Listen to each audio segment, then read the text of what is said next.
Khalid ibn al-Waleed, the sword of Allah.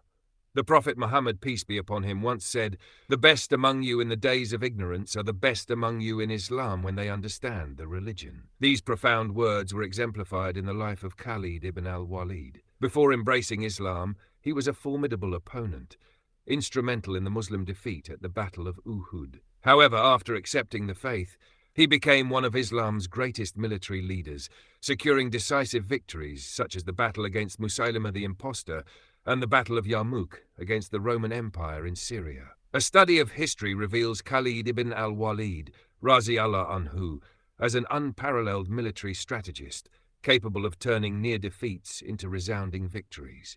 His tactical brilliance first became evident at the Battle of Uhud when, as a polytheist, he exploited a critical mistake by the Muslim army. The Prophet, peace be upon him, had stationed archers on a hill with strict orders to remain in position, but when the battle initially swung in favor of the Muslims, they abandoned their posts. Seizing the opportunity, Khalid led his troops in a surprise attack from the rear, inflicting significant losses on the Muslims. This battle resulted in the wounding of the Prophet, peace be upon him, and the martyrdom of his uncle Hamza, Razi Allah anhu, along with many other companions. In the 8th year after the Hijrah, Khalid ibn al-Waleed began reflecting deeply on Islam. Recognizing its truth, he asked himself, "The message is spreading rapidly, and this man is undoubtedly a messenger. What am I waiting for?" Deciding to embrace Islam, he sought companions for the journey to Medina and found 2 others who shared his intention. Upon meeting the Prophet, peace be upon him, Khalid humbly requested prayers for his past transgressions against Islam and its followers. The Prophet assured him that conversion to Islam erased all previous sins, but at Khalid's insistence, he still prayed for his forgiveness. With his entry into Islam, the believers gained not only a sincere and devoted Muslim, but also an extraordinary military commander. His first major victory for the Muslims came at the Battle of Mu'tah, where the Muslim army, significantly outnumbered by the Byzantine forces, faced an immense challenge. The Prophet, peace be upon him, had appointed 3 successive commanders, all of whom were martyred in battle. As the Muslim forces neared collapse, Thabit ibn al-Arqam rescued the banner and handed it to Khalid, recognizing his superior military expertise. Initially reluctant, Khalid accepted leadership after Thabit's insistence and the army's unanimous approval. The odds were stacked against the Muslims, yet Khalid's strategic brilliance saved them. Surrounded by the enemy, he reorganized the army, repositioning the flanks and bringing forward a division from the rear to create the illusion of reinforcements. This maneuver sowed confusion among the Byzantines, allowing the Muslims to withdraw safely. It is recorded in Sahih al-Bukhari that Khalid broke 7 swords in the intensity of battle. While in Medina, the Prophet, peace be upon him, received revelation about the events at Mu'tah and informed his companions of the deaths of the 3 commanders. He then declared, "A sword of Allah has taken up the banner and secured victory." From that moment, Khalid ibn al-Waleed, Razi Allah anhu, was honored with the title Saifullah, the sword of Allah.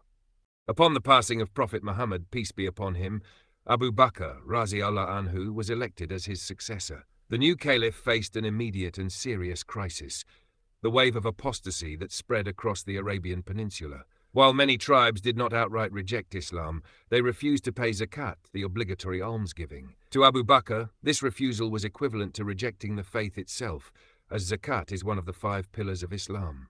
Additionally, false prophets like Musaylima emerged, posing a significant threat to the unity of the Muslim community. Recognizing the urgency of the situation, Abu Bakr took swift and decisive action to prevent the collapse of the Islamic State. He assembled an army and initially intended to lead it himself, but the leaders of Medina insisted he remain in the capital. Instead, he divided the army into 11 divisions, each with its own commander. One of these divisions was entrusted to Khalid ibn al-Waleed, Razi Allah anhu, who emerged victorious in every battle he fought. The most formidable challenge, however, came against Musaylima the impostor, who had gathered the largest army of apostates.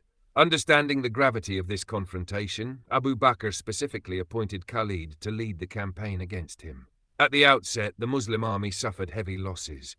Observing the battlefield from a nearby hill, Khalid analyzed the weaknesses of the enemy and reorganized his forces accordingly. The battle intensified, culminating in Musaylima's death and the decisive defeat of his forces. With this victory, Khalid effectively crushed the threat of apostasy in the Arabian Peninsula. However, Khalid's military campaigns were far from over. Abu Bakr, with his deep strategic foresight, recognized that the Persian and Roman empires, two powerful adversaries on the borders of Arabia, needed to be confronted. No one was better suited for the task than Khalid ibn al-Waleed.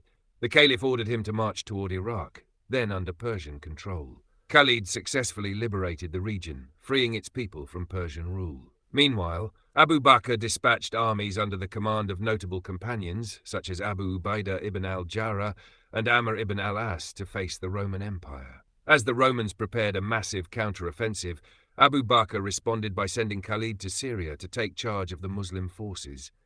Aware that the existing commanders might be reluctant to accept his leadership, Khalid proposed a rotational command system to maintain unity. Carefully analyzing the enemy's strengths and weaknesses, he devised a meticulous battle strategy. The Muslim army was vastly outnumbered, and the Roman forces were well equipped and battle-hardened. Additionally, many recent converts had joined the Muslim ranks, and Khalid feared that some might attempt to flee, which could demoralize the entire army. To prevent this, he ordered the Muslim women to arm themselves and stand at the rear, with strict instructions to strike down any soldier who attempted to retreat, a move aimed at ensuring discipline and unwavering commitment to the cause.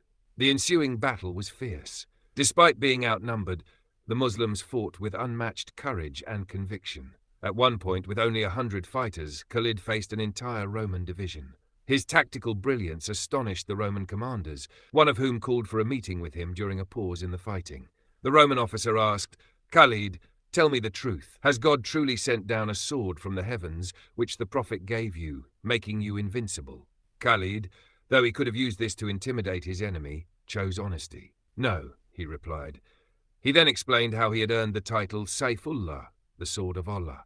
Curious, the Roman commander inquired, "What do you preach?" Khalid responded, "We call to the worship of one God." The Roman continued, "If I accept Islam today, will I receive the same reward as you?" Khalid assured him, "Yes, and even more." Surprised, the Roman asked, "How is that possible when you embraced Islam before me?" Khalid replied, "We lived in the time of the Prophet, peace be upon him, witnessed his miracles, and saw the truth firsthand. It was easy for us to believe. But for you, having never seen or heard him, your faith is based purely on conviction. If you sincerely accept Islam, your reward will be even greater."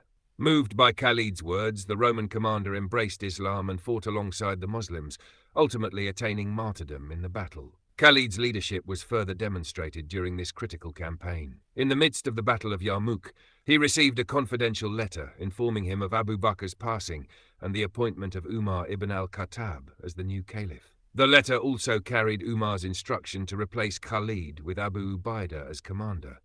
To prevent any disruption or confusion within the army, Khalid kept the news to himself until victory was secured. Only then did he step down, willingly placing himself under Abu Ubaidah's command. For Khalid ibn al-Waleed, it made no difference whether he led the army or fought as an ordinary soldier. His sole purpose was to serve the cause of Allah, proving that his greatness was not merely in his military genius, but in his unwavering dedication to Islam.